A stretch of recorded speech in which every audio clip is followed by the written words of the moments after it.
구약 성경입니다. 시편 96편 말씀을 보겠습니다. 구약 성경 8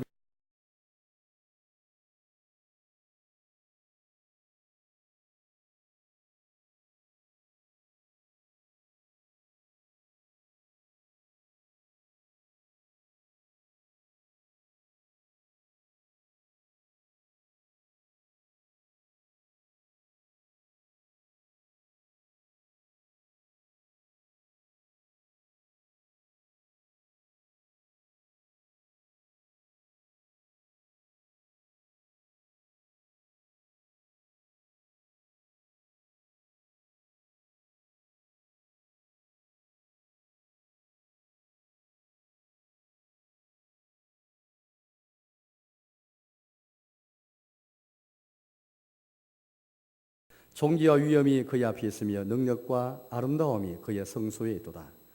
만국의 조속들아 영광과 권능을 여호와께 돌릴지어다. 여호와께 돌릴지어다. 여호와의 이름에 합당한 영광을 그에게 돌릴지어다.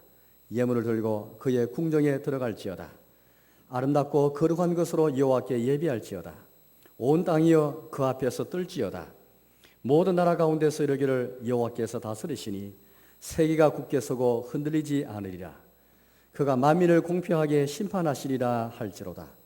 하늘은 기뻐하고 땅은 즐거워하며 바다와 거기에 충만한 것이 외치고 밭과 그 가운데 있는 모든 것은 즐거워할지로다. 그때 숲의 모든 나무들이 여호와 앞에서 즐거이 노래하리니 그가 임하시되 땅을 심판하러 임하실 것임이라. 그가 의로 세계를 심판하시며 그의 진실하심으로 백성을 심판하시리로다. 아멘. 우리 신자들은 주님의 이름을 부르는 자들입니다. 다윗의 시편 18편을 우리가 너무 잘 알고 있습니다. 아마 다윗은 밤중에 하늘의 별을 쳐다보면서 그렇게 이 시를 지었는지도 모르겠습니다. 여호와 우리 주여, 주의 이름이 온 땅에 어찌 그리 아름다운지요 라고 하면서 하나님께서 이 모든 하늘을 지으시고 하늘의 별을 지으셨고 무엇보다도 사람을 지으셔서 지으신 그 사람을 생각하시고 돌아오시는 그 은혜를 기억하면서 이 자연을 창조하시고 인생을 창조하시고 인생을 돌보시는 하나님의 이름, 주의 이름이 얼마나 아름다운지 찬양하는 노래하는 그런 시편이 되겠습니다. 고린도전서 1장 말씀 보니까 이 사도 바울이 고린도 교회에 보낸 편지인데요. 고린도에 있는 하나님의 교회와 그다음 보니까 각 처에서 우리의 주, 그들의 주, 주 예수 그리스도 이름을 부르는 모든 자들에게 내가 편지하려니 하라고 말하면서 우리 신자가 누군지를 너무너무 잘 설명하였습니다. 신자는 각처에서 하나님과 우리 사이의 유일한 중보자이신 예수 이름을 부르는 자들이 바로 신자들이죠. 그 이름을 함께 부르는 것이 바로 주님의 교회가 바로 하나님의 전인 것입니다. 30년 전에 이 석전동에 하나님께서 이곳에 교회를 세우셔가지고 우리 각각이 하나님이 부르셔서 구원하게 하실 뿐 아니라 주님의 이름 부르게 하실 뿐 아니라 함께 모여서 우리 예수 그리스도로부터 구원받은 자들이 이곳에 모여서 함께 공예배를 통해서 주의 이름 부르는 바로 하나님의 교회를 세워주셨습니다. 오늘 37년 된 그날 우리가 기념하게 되는데요. 교회는 다른 곳이 아닙니다. 이 주의 이름이 얼마나 아름다운지를 기억하면서 고백하면서 세례를 통해서 입교를 통해서 주님의 이름만이 유일한 구원자이심을 고백하는 것. 천하에 예수 그리스도 외에 구원을 얻을 만한 다른 이름을 주신 일이 없습니다. 세상에 우리에게 구원자가 될 만한 이름이 예수님 외에는 없습니다. 모든 무릎이 예수의 이름에 앞에 다 무릎 꿇게 하시고 하늘에 있는 자들과 땅에 있는 자들, 땅 아래 있는 것들이 다 예수의 이름 앞에 다 무릎 꿇는 그런 날이 오게 될 것입니다. 그야말로 예수님은, 하나님은, 우리 주님은 이 세상에서 가장 아름답고 가장 소중하고 중요한 이름이 되겠죠. 우리도 이름이 있고 세상과 천지에 많은 이름이 있지만 우리에게 구원을 주실 만한 이름은 예수님밖에 없는 것입니다. 우리 주 여호와 하나님밖에 없습니다. 삼위일체 하나님 외에는 더 중요한 이름이 결코 없는 것입니다. 오늘 제3계명, 10계명 가운데서 제3번째 계명을 보게 되는데요. 너희는 하나님의 이름을 망령되이 긁지 말라 그렇게 말씀했습니다. 망령되이라는 말은 헛되이 혹은 가볍게 부르지 말라 그런 뜻입니다. 부정적으로 말했지만 적극적으로 한번 하나님 주시는 교훈을 찾아보면은 오늘 설교 제목이기도 하고 오늘 시편 96편 나온 말씀이기도 합니다. 제가 다시 한번 7절과 8절을 읽어보겠습니다. 7절 8절입니다. 만국의 족속들아 영광과 권능을 여호와께 돌릴지어다. 여호와께 돌릴지어다. 여호와의 이름에 합당한 영광을 그에게 돌릴지어다. 여호와 이름에 합당한 영광을 돌릴지어다 하면서 세 번이나 돌릴지어다, 돌릴지어다, 돌릴지어다 그렇게 강조하고 있습니다. 여호와 이름에 합당한, 왜 여호와 이름에 합당한 영광을 말하고 있습니까? 우리 읽었지만은 여호와 이름, 그 여호와 우리 주님만이 온 세상을 다스리시는 분이기 때문입니다. 하늘을 지으셨고 온 땅을 지으셨고 인생을 지으신 분이시기 때문에 또 그분이 심판하시고 의와 진실로 심판하신다라고 13절 마지막 절에 말씀하고 계십니다.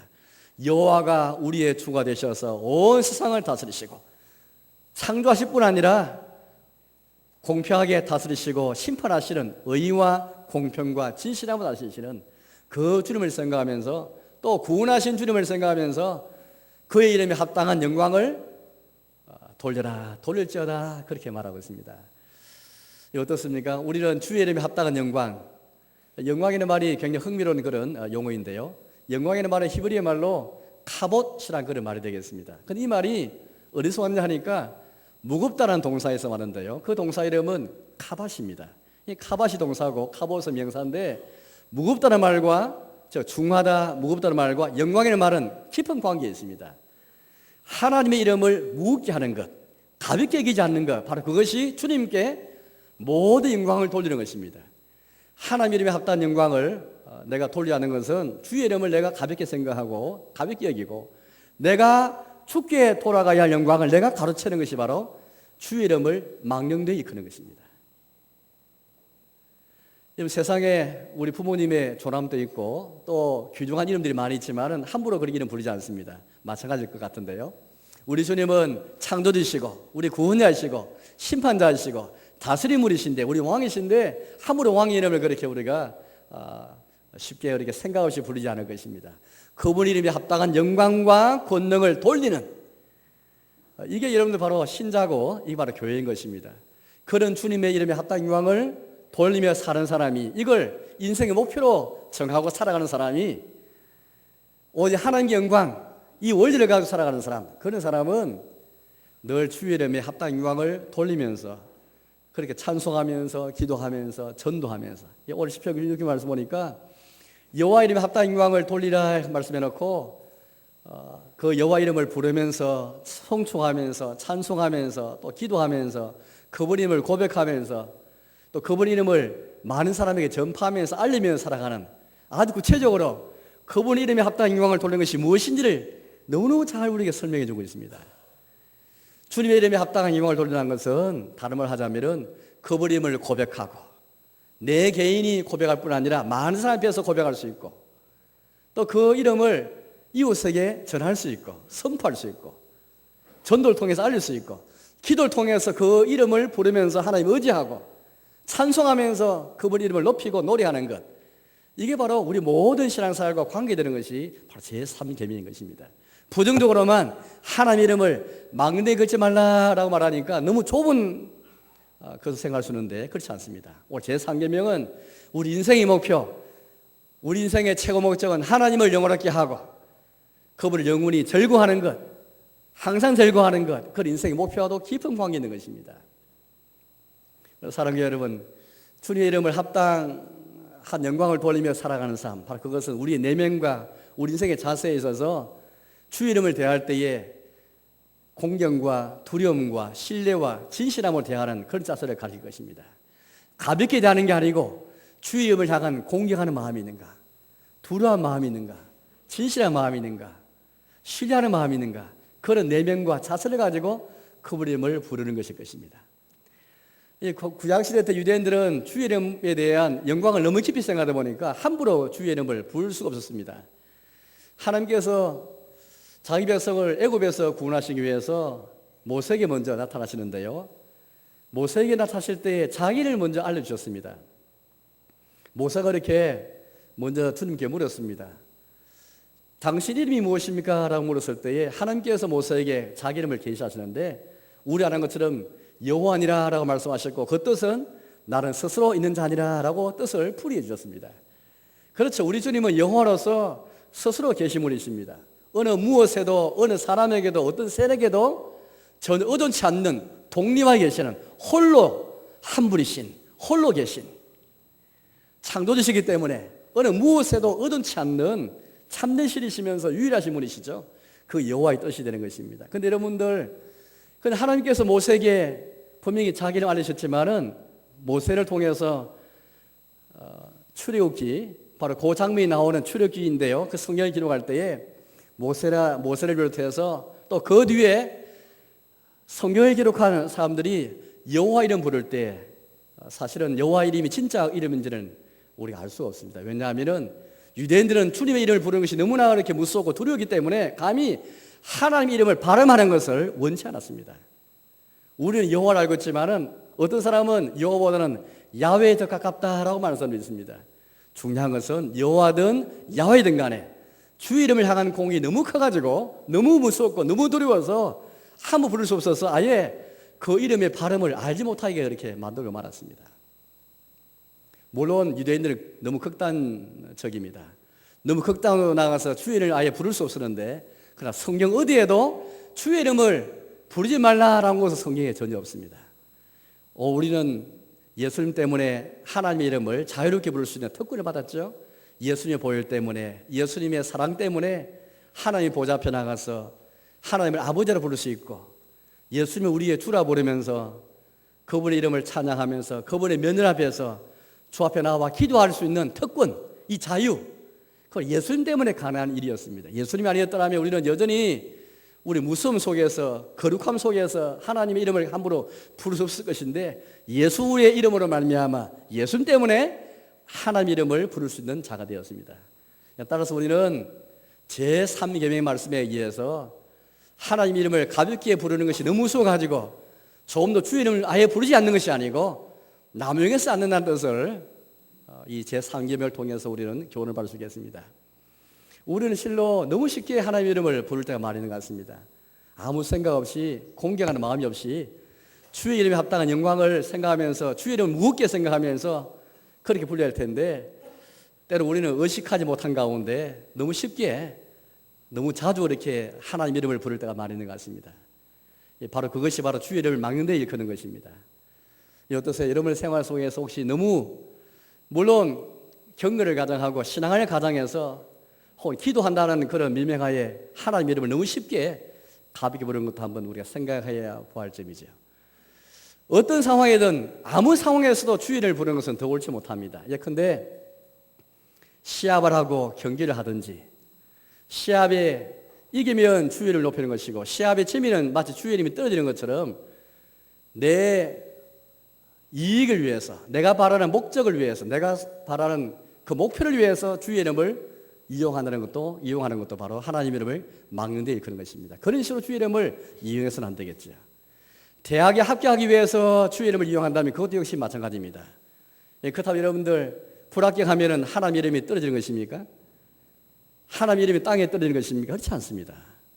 우리는 내 목표를 위해서, 내 욕망 충족을 위해서 주의 이름을 이렇게 이용하고 저렇게 이용하는 것은 그런 다른 종교와 별 차이가 거의 없는 것입니다. 하나님의 이름을 우리가 가볍게 생각하고 막내 큰 예 중에 하나는 너무 쉽게 특정한 상황에서 이게 주의 뜻이다라고 말하는 경우입니다. 내 생각에 이건 주의 뜻이다라고 단정할 때에 혹시 우리는 하나님을 막내 큰 어리석음에 빠질 수가 있습니다. 얼마 전에 어떤 분이 일제시대에 우리 한국이 일본선의 식민지였던 것이 하나님의 뜻이었다라고 말해서 사회적 무리를 일으킨 적이 있습니다. 물론 우리는 주님의 섭리를 무시하지 않습니다. 하나님의 섭리는 미치지 않는 곳이 없죠. 비가 오더라도, 가뭄이 있더라도, 행복한 상황에서도, 불행한 상황에서도 주의 섭리는 항상 미치는 것을 합니다. 하나님의 섭리가 미치지 않는 곳이 없죠. 주님의 인도하심이 미치지 않는 영역이 없습니다. 하나님의 주권이 미치지 않는 영역이 없습니다. 우리 고백합니다. 그렇지만은 쉽게 우리는 어떤 특정한 사실을 가르쳐서 이게 주의 뜻이다 말할 수 없죠. 성경에 있는 명백한 것만이 주의 뜻이지 우리 알 수 없는 미래 혹은 과거의 사실에 대해서도 마찬가지입니다. 쉽게 주의 뜻이다 단정할 수가 없습니다. 그렇게 했을 때에 하나님 이름을 막는 데에 걷는 바로 무지에 빠질 수 있다는 것입니다. 홍아무개라는 사람이 작년도에 우리 한국의 한반도에 전쟁이 있을 것이다 라고 말해서 교계뿐 아니라 사회에서도 무리를 일으킨 적이 있습니다. 그런 식으로 거짓 예언하는 것, 참으로 잘못된 것이라 말하지 않을 수 없습니다. 교회 역사에서 보면 너무 쉽게 하나님의 이름을 덜먹여서 그렇게 자기의 목적을 정당화시킨 일이 한두 번 아니었습니다. 개인은 물론이고 교회 전체가 그렇게 무지 속에 빠진 경우가 참 많았습니다. 대표적인 경우가 바로 중세 때의 십자군 전쟁이었습니다. 이단을 척결하라는 명목을 가지고 전쟁을 일으켰습니다. 칼을 내세우면서 창을 내세우면서 전쟁을 동원해서 약탈하고 학살하면서 십자군 전쟁을 일으켜서 많은 사람이 피해를 끼친 것이 바로 그런 전쟁이었습니다. 뿐만 아닙니다. 중세 때 약 한 500년 동안에 종교재판소가 있었는데요. 종교재판소 안에 이단 신문소가 있습니다. 이단을 가려내어서 이단을 신문하기 위해서 온갖 고문을 그렇게 자행했더랬습니다. 물론 이단은 심판해야 되고 이단은 정죄되지만은 그러나 한 급 더 나갔죠. 아주 잔인한 방법으로 얼마나 주 이름을 이용해가지고 하나님 이름으로 저주하면서 예수님 이름으로 정죄하고 저주하면서 비참하게 그렇게 화형도 시키고 오늘날의 현대 이 과학기술 시대에 사형시키는 방법과 비교할 수 없는 정도로 잔악하게 정말 잔인하게 그렇게 종교 이름으로 하나님 이름으로 삼일체 하나님 이름으로 그런 일을 행했던 것을 우리는 잘 알고 있습니다. 혹은 어떤 경우에는 이런 경우가 있습니다. 교회가 분열할 때에 자기 편이 정당화시키기 위해서 하나님 이름을 덜먹여서 주의 뜻이다 라고 말하는 경우가 있습니다. 우리의 책임과 우리의 죄를 감춰버린 채 상황을 호도하기 위해서 주의 이름을 부를 때가 참 많이 있습니다. 다 잘못된 경우가 되겠습니다. 신대 우리 예수님께서 넌 이방인처럼 중언부언하지 말라라고 말씀하시면서 그들은 말을 많이 하여야 하나님이 들으실 줄 생각한다고 그렇게 우리 예수님이 책망하시면서 바른 기도에 대해서 교훈하신 적이 있습니다. 혹시 우리는 기도할 때에 주님의 이름을 많이 부르면서 너무 쉽게 나무라면서 주님이 우리의 이 기도 시간이 길고 또 주의 이름을 많이 부를 때에 기도 응답이 있을 것이라 생각하는 가운데 혹 기도한 적 없습니까? 예수님이 시작한 것처럼 이방인의 기도를 들어서는 안 되는 것입니다. 마치 하나님께서 내가 길게 기도하면은 혹은 중언부언하는 식으로 주의 이름 많이 부르면은 마치 들으신다 생각할 때는 하나님을 내가 조종한다는 그런 생각이 그 속에 포함되어 있는 것이죠. 그것뿐만 아닙니다. 우리가 거짓 서약과 거짓 맹세할 때도 그런 우에, 그런 어리석음에 빠질 때가 참 많이 있습니다. 하나님 이름을 덜먹여서 내 말이 정당하다고 말하고 내 서약이 정당하고 말하는데 거짓 서약, 거짓 맹세할 때에 하나님 이름을 덜먹여서 자기 입장을 정당화시키기 위해 한다면 그 역시 주의 이름을 막는 데 일컫는 것이 되고 맙니다. 하나님의 이름을 가지고 거짓 서약, 또 억지로 강제로 서약을 그렇게 시킬 수가 없는 것이죠. 과거에 얼마나 그런 일이 많이 있었는지 모르겠습니다. 그런데 어떤 분은 그렇게 말합니다. 이렇게 우리 예수님께서 맹세하지 말라 말씀했으니까 또 거짓 맹세하는 경우가 많고 또 잘못된 억지의 맹세 말하니까 아예 맹세하지 말라. 분명히 예수님께서도 마태복음 5장에서 맹세하지 말라 말씀하셨으니까 맹세하지 않는 것이 옳다라고 생각하는 분들이 많이 계십니다. 또 야고보서 5장 말씀에도 그런 말씀이 있거든요. 너희는 도무지 맹세하지 말지니 너희는 옳다 아니다 하라. 그 말씀을 끄집어내가지고 맹세하고 서약하는 것은 성경이 아니다라고 말하는 분들이 계십니다. 그러나 우리 교회 역사에서 그렇게 말하는 사람은 소수입니다. 중세시대 때에 종교개혁 시대 때 제세례파들 그분들이 지금 꼭 침례교 신자라는 것은 아닙니다. 또 나아가서 퀘이크 교도들 이런 소수의 사람들만이 맹세하는 자체를 아예 금하는 그런 사람들입니다. 대부분의 기독교인들은 성경에 보니까 경건한 신자들은 오히려 주의 이름으로 맹세를 많이 하였죠. 우리 예수님 맹세해야 될 말할 말씀은 거짓 맹세를 금하라는 말씀이지 올바른 맹세에 대해서 교훈하는 말씀이지 맹세 자체를 금하신 적이 없습니다. 실제 성경 말씀 보시면은 성경서 보면은 얼마나 우리 기독교인들이 경건한 신자들이 맹세를 많이 했는지 모르겠습니다. 모세 시대 때 시내산에서 하나님과 이스라엘 백성 사이에 언약을 맺을 때 어떻게 했습니까? 예, 맹세를 하였습니다. 여호수아 시대도 마찬가지였습니다. 맹세하였죠. 주의 이름을 맹세하는 것은 하나님께 영광을 돌리는 것입니다. 주님께 영광 돌리기 위해서 맹세하는 것이죠. 나의 말이 참되다, 진실하다, 내 서약이 옳다는 것을 말하기 위해서 그리 하는 것인데, 우리가 경계한 것은 거짓 맹세이지 헛된 서약이지 참된 맹세하기 위해서 주의 이름을 것은 합당하고 성경적입니다. 우리 예수님께서도 맹세하신 적이 있습니다. 우리 예수님 말씀 가운데 내가 너에게 진실로 진실로 말하노니 하시면서 우리 예수님 자기 말씀이 참된 것을 확장하기 위해서 내가 진실로 너에게 말하노니 그렇게 말씀하셨습니다. 우리 예수님은 대제사장 앞에서 심을 받으신 적이 있습니다. 그때 대제사장이 이제 이렇게 말합니다. 내가 너로 맹세하노니 예수님께 맹세를 강요하였습니다. 무슨 맹세였습니까? 너가 하나님의 아들이냐? 너가 그리스도냐? 너가 맹세하라 그렇게 말합니다. 그때 우리 예수님께서 말씀하시죠. 너가 바르게 잘 말하였다라고 말씀하시면서 그 맹세에 대해서 예라고 말씀하셨습니다. 사도 바울은 맹세를 많이 하였죠. 사도 바울은 때때로 자기 말이 정당한 것을 말하기 위해서 내 말이 참되다라는 말을 할 뿐 아니라 하나님이 내 말의 정인이시다 하면서 하나님의 정인으로 세워서까지 맹세를 하였더랬습니다. 따라서 우리는 성경 역사를 볼 때, 예수님의 경우를 볼 때 참된 신자는 맹세를 잘하는 사람입니다. 여러분 세례 받을 때 다 맹세했습니다. 네 가지를 질문하고 답하는 가운데 서약했죠. 교회 앞에 서약했습니다. 바로 그게 맹세입니다. 입교할 때에 서약하고 맹세했습니다. 직분자들이 임직받을 때에 직분자가 서약하고 맹세하고 회원들이 다 서약했습니다.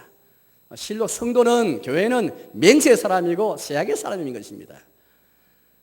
천국에 가서는 아마 맹세가 필요 없을지 모르겠습니다. 그러나 이 세상은 타락하고 부패한 세상이어서 우리 사람은 거짓되고 약속을 잘 지키지 않는 사람이다 보니까 하나님께서 왜 우리에게 맹세하게 하시고 서약하게 하십니까? 바로 우리의 본성, 우리의 비참함, 약속도 못 지키고 거짓되고 신실하지 못한 우리의 본성을 알게 하셔서 주의 이름으로 맹세해서 주께 영광 돌릴 수 있도록 바로 이 교훈을 주시기 위해서 우리에게 참 맹세에 대해서 우리에게 말씀하는 것입니다. 따라서 여러분, 저와 여러분들이 세례받을 때에, 입교할 때 혹은 직분자로서 임직할 때에 주님 앞에서 교회 앞에서 한 서약들, 이 서약을 끝까지 지키기 위해서, 이 서약과 맹세가 거짓이 되지 않기 위해서, 헛되지 않기 위해서. 왜? 하나님 이름으로 맹세이기 때문에 주의 이름을 가볍게 여기지 않기 위해서, 주의 이름에 합당 영광 돌리기 위해서 주의 이름을 맹세했다면은 세례 서약, 입교 서약, 학습 서약, 임직자의 서약 지킬 수 있도록 분투하면서 나가야 됩니다. 이게 바로 신앙생활입니다. 부모는 유아설에 우리 아이 유아들이 세례받을 때에 부모가 대신 써야겠습니다.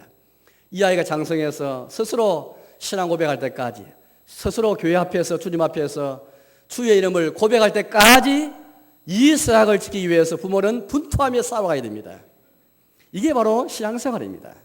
임직자는 주께 부름받은 이 부름의 사명을 생각하면서 목사든 장로든 집사든 군사든 간에 주의 교회에 봉사할 때 어려움이 많습니다. 오해도 많고 고난도 있습니다. 그러나 그걸 서약 지키기 위해서 분투하면서 나가야 되는 것입니다.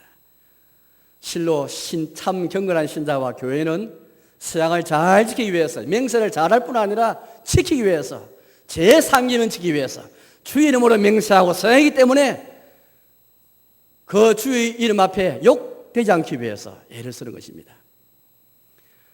천하의 구원을 받을 만한 이름이 예수님밖에 없는데요, 우리는 주님뿐 아니라 예수님께도 영광 돌려 하는 것입니다. 뿐만 아니라 성경 우리에게 성령님을 모독하지 말라 그렇게 말씀하셨습니다. 모든 게 다 성령님의 사역이고 성령님이 하실 일인데 바리새인들은 성령님의 사역을 귀신이 하는 사역으로 이렇게 오해한 적이 있습니다. 그때 우리 예수님이 성령님을 모독하지 말라, 성령님을 모독하면은 너희가 죄 용서를 받지 못한다 우리에게 말씀해 주셨습니다.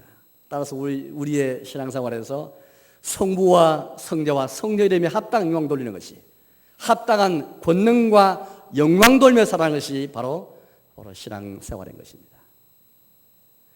여러분, 신앙과 주술의 차이가 있습니다. 이 주술이라는 말은 마술인데요. 사도행전 19장 말씀 보니까 사도 바울이 예수 그리스도 이름으로 많은 병자를 고치고 많은 기적을 행하였더라 했습니다. 그때에 마술을 하는 유대인들이, 특별히 제사장 서게와의 아들들이 이걸 보고 예수님이 믿지 않은데, 세례도 안 받고 예수님 믿지 않았는데 예수 그리스도 이름으로 병이 낫고 기적이 일어나니까 그들의 마음속에는 예수 이름으로 돈 벌기 원하는 마음이 생겼습니다. 그들은 예수 이름으로 병이 난 것이 주술이었고 마술이었죠. 그래서 마술하는 유대인들이, 서게와 제사장의 아들들이 예수 이름을 믿지 않은데 돈 벌기 위해서 예수 이름으로 병자도 고치기도 하고 귀 쫓아내려고 했던 적이 있었습니다. 이게 마술이 나타납니다. 마술과 주술은 같은 말인데 이게 참신앙과 주술의 차이가 있습니다. 신앙이라는 것은 예수 그리스도 이름으로 예수님을 우리가 이름 부르지만 그 이름을 가지고 나의 영광을 위해서 예수 이름 이용하는 것이 아니고, 참신앙은 예수님의 이름을 부르되 그 예수 이름 의지해서 하나님께 영광 돌리고 하나님을 섬기고 이웃 섬기는 것이 바로 참신앙입니다. 반면에 주술과 마술은, 마술하는 유대인들이 그랬던 것처럼, 서게와 아들들이 그랬던 것처럼 예수 이름으로 장사하고 자기를 위하고 자기 욕망을 충족시키고 자기 이익을 위해서 예수 이름을 이용하는 사람입니다. 예수 이름 믿지 않는데, 세례도 받지 않았는데 그렇게 하는 것입니다. 바로 주술은, 마술이라는 것은 바로 이것입니다. 예수님의 이름으로 내가 얻고자 하는 것을, 그 목표를 위해서 예수 이름을 말하는 것, 이게 바로 주술인 것이, 이게 바로 마술입니다. 하나님 섬기고 이웃 섬기는 목표가 거기에 없습니다.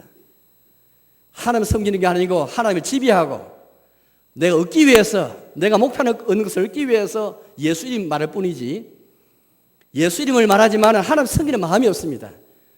주의 이름에 합당한 영광을 돌리고자 하는 마음이 없습니다. 형제를 섬기거나 이웃을 섬기고 하는 마음이 없습니다. 오늘 많은 기독교인들이 예수 이름 부르고 하나님을 부르지만은 신앙이 아니고 주술도 행위를 하는 경우가 참 많이 있습니다.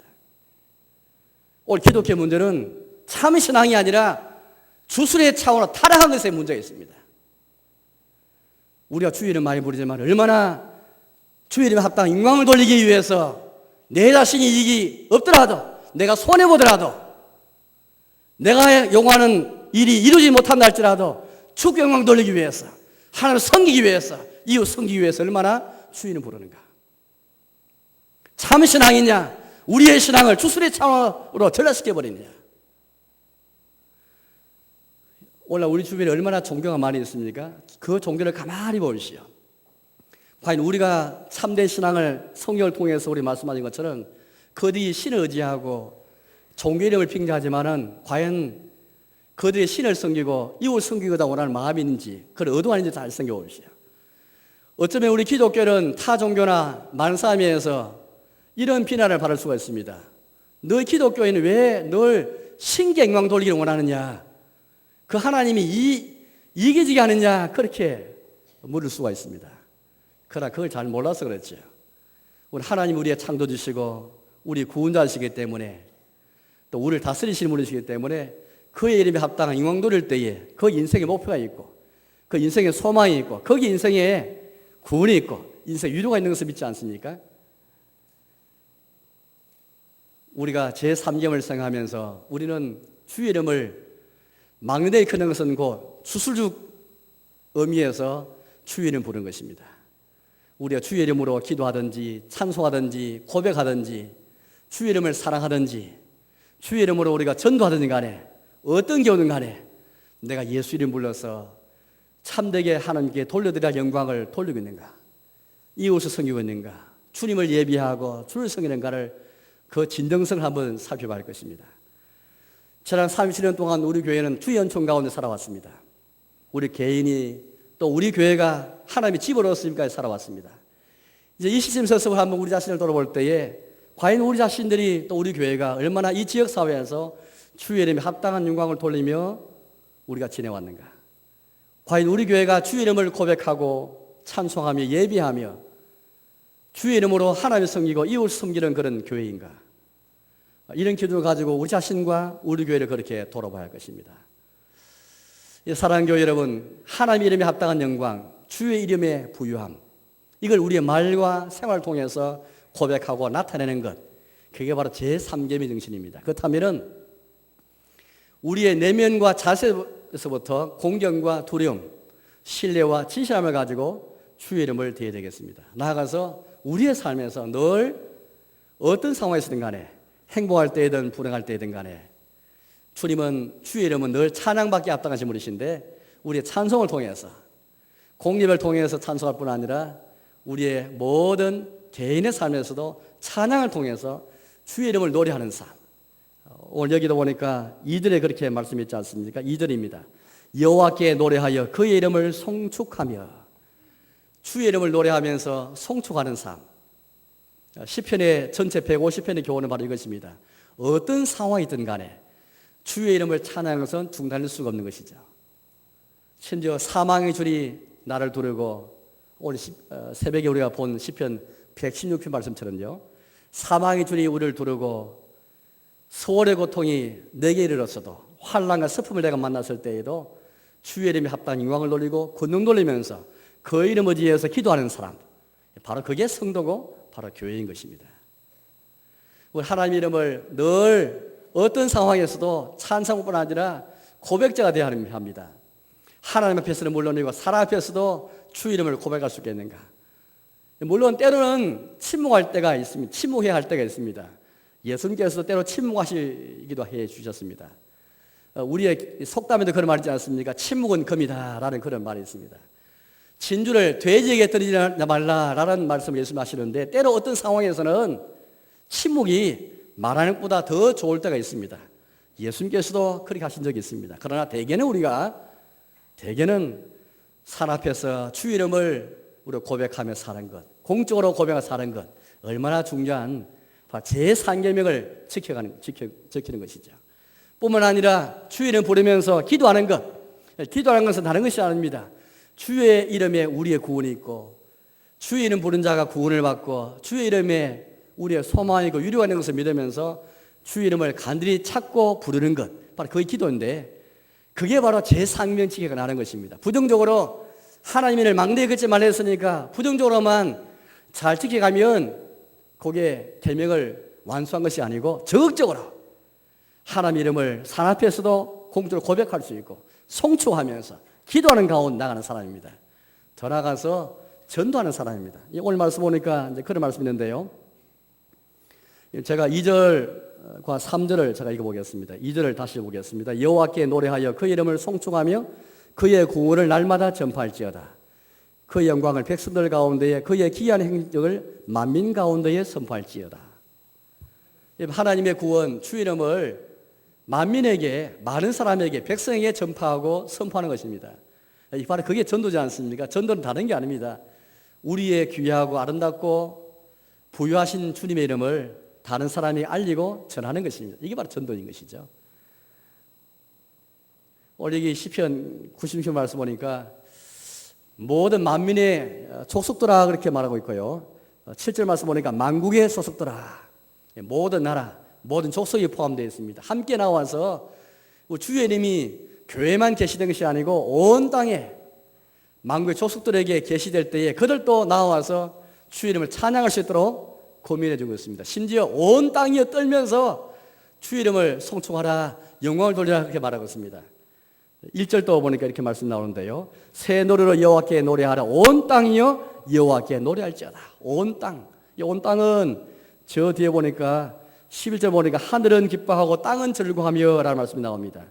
12절 말씀 보니까 밭과 그 가운데 있는 모든 것은, 그때 숲의 모든 나무들이, 땅과 하늘, 밭과 그 안에 있는 모든 것들, 산에 있는 모든 나무들도 함께 주의 이름에 합당한 영광을 돌리도록 초청을 받았습니다. 여호와께 구원받은 자를 뿐 아니라 만국의 소속들이, 온 자연이 주의 이름이 계시될 때에 그 이름을 찬양하는 모습을 오늘 여기서 우리에게 지금 보여주고 있는 것입니다. 하나님이 가장 기뻐하시는 것은 때렸든지 못 얻든지 주의 이름의 부유하심을, 주의 이름의 영광을 다른 사람에게 전하는 것, 주의 이름 말미암은 구원을 날마다 전파하고 알리는 것, 바로 그것을 하나님이 다 가장 기뻐하실 것입니다. 이제 말씀에 돌아가겠습니다. 사랑하는 여러분, 오늘 저와 여러분들은 우리 신자의 삶, 또 하나님의 교회 어떤 곳인지를 다시 한번 생각해 보기를 바랍니다. 신자는 여호와 이름을 경건하게 부르는 사람입니다. 여호와 이름 부르면서까지 우리의 비참함과 우리의 거짓됨을 인정하면서 주께만 영광 돌리기 위해서 주의 이름을 맹세하는 사람이고 생각하는 사람입니다. 나가서 우리의 말과 우리의 생활에서 주께 합당한 영광과 권능을 돌리기 위해서 경건하게 사는 사람입니다. 찬양을 통해서 기도하면서 또 전도하면서 주의 이름을 알리기를 원하는 사람입니다. 때를 얻든지 못 얻든지 찬양하며 기도하며 전도하는 사람이 제3계명을 잘 지켜가는 사람일 것입니다. 그런데도 불구하고 우리는 공경과 두려움이라는 이 자세를 잃어서는 안 될 것입니다. 쉽게 주의 뜻이라 말하면서 쉽게 할렐루야 말하면 쉽게 아멘 하면서 그렇게 우리는 쉽게 우리의 고귀한 진리를 무겁게 생각하지 아니하고 가볍게 생각하면서 우리 입에서 나온다면 아무 생각 없이 의미 없이 나온 것은 늘 경계되겠습니다.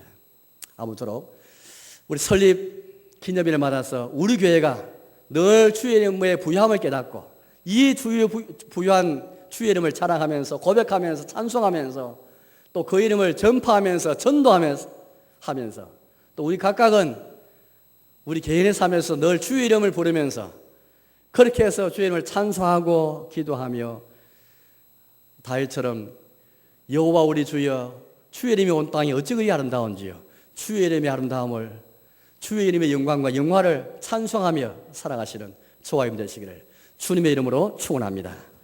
함께 찬송 부르겠습니다.